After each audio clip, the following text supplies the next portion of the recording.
اس جانب آئے ہی نہیں. اور حضرت جو اس کی جانب جائے گا نا دنیا تو آٹومیٹک اس کے پیچھے آئے گی. مولانا روم رحمۃ اللہ تعالیٰ نے بڑی خوبصورت مثال لکھی، بڑی خوبصورت مثال. آپ فرماتے ہیں کوئی بزرگ بیٹھے تھے، ان کے سامنے سے نا بندہ بھاگتا ہوا گیا، افیادہ نسیہ پہ جائے. اگلے دن پھر بیٹھے تھے، پھر بھاگتا ہوا گیا. تیسرے دن پھر بیٹھے تھے، پھر گیا. چوتھے دن جب گزرا نا آپ نے پکڑ لیا اسے. آپ نے فرمایا بھائی تجھے کیا مصیبت پڑی ہے، روز تو اس وقت بھاگتا ہوا نکل جاتا ہے اس جانب. اور کرتا ہے حضور میں اپنا سایہ پھڑن ڈیا تھا. آپ نے فرمایا پھر تو ساری زندگی نہیں پکڑ سکے گا. اس نے کہا حضور وہ کیوں؟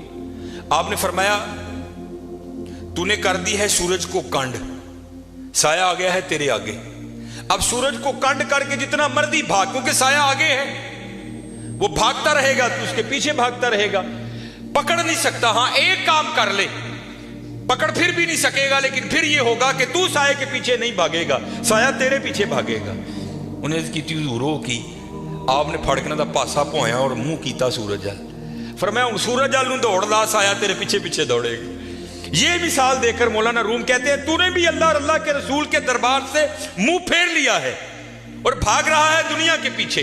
اب دنیا آگے آگے تو پیچھے پیچھے. اوے ہاں بھاگنا ہے تو دوڑ مدینہ کی طرف لگا، پھر دنیا تیرے پیچھے پیچھے ہوگی، تو آگے آگے ہو.